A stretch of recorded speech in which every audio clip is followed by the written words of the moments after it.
Hi, I'm Julie Miller from CASE, the community organization from the Mauricie and the Centre-Quebec. And today I'm standing near the tomb of Major General Frederick George Heriot, who was the founder of Drummondville. He was born in 1786 on the Channel Islands, and he died in Drummondville in 1843. I'm not good with dates, but I got it on that one. He was a very handsome man who was well liked by both Protestants and Catholics, which was not necessarily always the case back in the day. He was decorated for his bravery in the War of 1812, and he was named to the prestigious and elite British Order of the Bath. His tomb was restored in 2015 by the St. George Church Foundation on the 200th anniversary of the founding of the city, when this little square around Heriot's tomb was created by the city and named in his honor. Now you might be wondering what sort of scandal could be attached to a war hero. I mean, after all, Heriot was a very energetic person, and it's really because of his efforts that Drummondville was founded. So there's nothing I'm going to say that's going to besmirch his character or tarnish his reputation in any way. But there's an interesting and intriguing question about his life. Frederick George Heriot never married. Well, you might say, well, I never married, so what?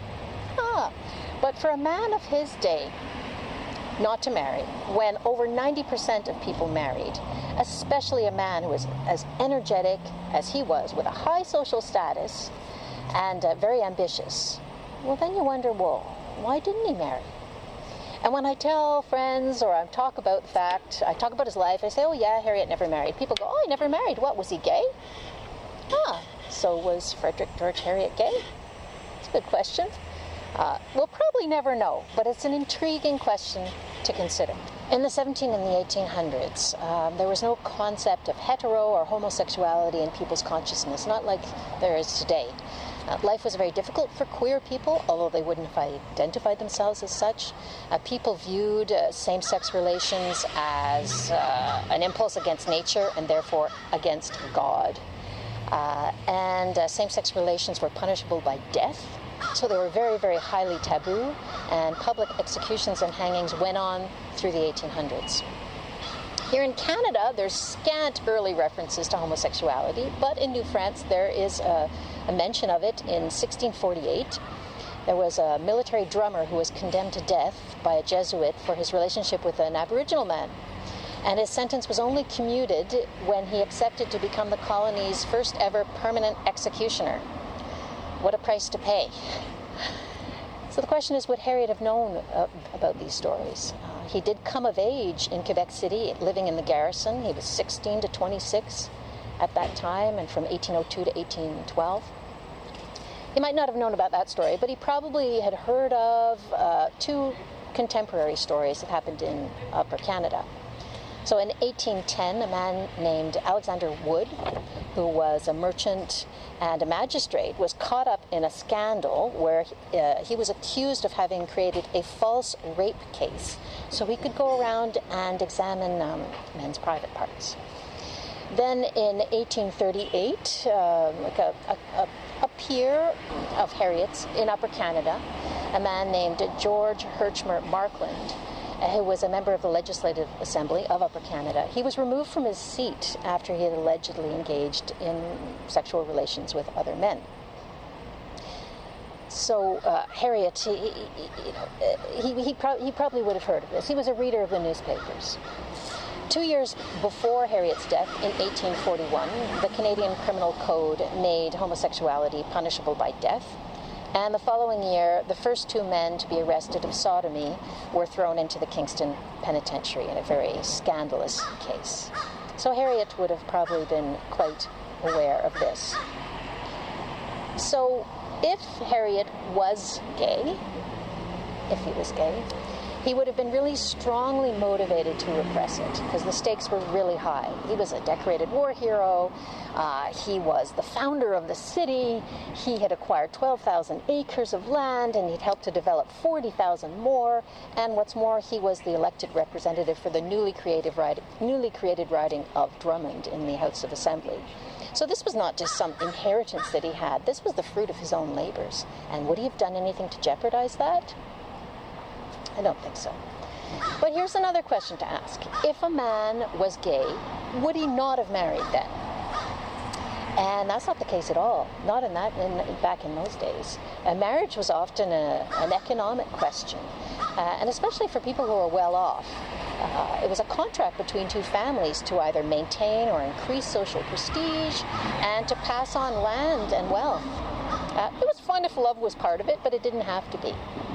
So when we look at it that way, especially so for someone like Heriot, who had created his own little fief, would he not have really wanted to pass it on to an heir? And when we look at it that way, being gay would not have been a reason for Heriot not to marry. So let's leave aside all questions about whether or not Heriot was gay and go back to our original question. Why did Frederick George Heriot not marry then? Well, there's some other intriguing possibilities that could answer that question. First of all, he was a soldier. Could some sort of battle injury, battle scar, or some sort of the consequence of some disease explain why he didn't marry, or perhaps couldn't even be intimate or have children? As soldiers lived in difficult conditions even when they weren't fighting, and we have no idea of knowing what sort of injury he might have incurred on or off the battlefield. Second reason. Might it have just been the case of a man who worked so feverishly hard that he woke up one day and realized that life had passed him by? He'd missed his chance. There were no longer any women available who could bear children for him. And speaking of the women, was it possible that no woman of his class wanted to come to this muddy little isolated settlement that Drummondville was in those days? Because let's face it, it wasn't too attractive. It was populated by battle-weary soldiers. There were 2 churches, a little school, a post office, some barracks, and it was perched on some sandy soil that was semi-fertile. So there wasn't much in the way of culture, comforts, or even basic sustenance to attract such a woman.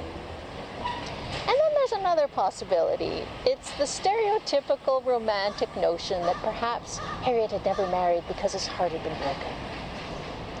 Interestingly, there is a mention in the historical record that Heriot had been disappointed in love. And it's from the Canadian Antiquarian. And it seems that he had a love affair, and the object of his affection was Lady Bowes, who was the beautiful daughter of Sir John Johnson, the Loyalist, and she was the widow of Sir Bernard Ford Bowes, who had been killed in action, mortally wounded at the Battle of Salamanca. So why this relationship between the two of them never flowered is anybody's guess. We don't know. But it is interesting to note that this would have been a great match for ambitious Heriot, because not only was she beautiful, but she was wealthy and she enjoyed a very high social status as well. So we'll probably never know why Heriot didn't marry. All his personal papers were actually lost after his death. Although intriguingly, a few of his letters have turned up recently in the personal archives of the descendants of Heriot's heir, because he named his cousin, Robert Nugent Watts, as his heir.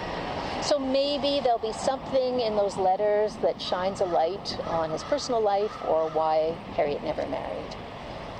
But regardless, the fact remains that Drummondville owes its start to this energetic, determined, tenacious man, Frederick George Heriot, who did not give up and who faced so many challenges in the beginning of Drummondville's history.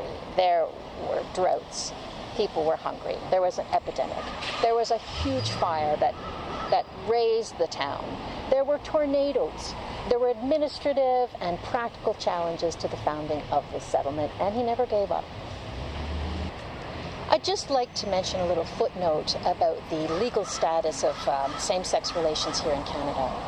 You remember back in 1841, the Canadian Criminal Code made homosexuality punishable by death. Well, about 100 years later, thanks to the courage and the work of gay rights activists, beginning with the very first one, Jim Egan, in the 40s and the 50s, things began to change. In 1968, Prime Minister Pierre Trudeau famously stated that there is no place for the state in the bedrooms of the nation. And then on May 14th, 1969, Canada decriminalized homosexuality. Now, the battle against homophobia is still going on, but hopefully that will be over soon, too. I'd also like to thank a few people, too, who have really helped me with the research. A couple of years ago, I contacted Professor Christian Burko of Bishop's University's History Department, and I asked him this question: could Heriot have been gay? So he did some research, and we had a couple of conversations which were taped for a podcast we did, so I'd like to thank him very much. I'd also like to thank my friend Barry Husk, who's a member of the St. George Church Foundation, and he's also the president of the Société d'Histoire de Drummondville, and Barry is a historian who knows so much about the English-speaking history here in Drummondville. So thanks to both of them.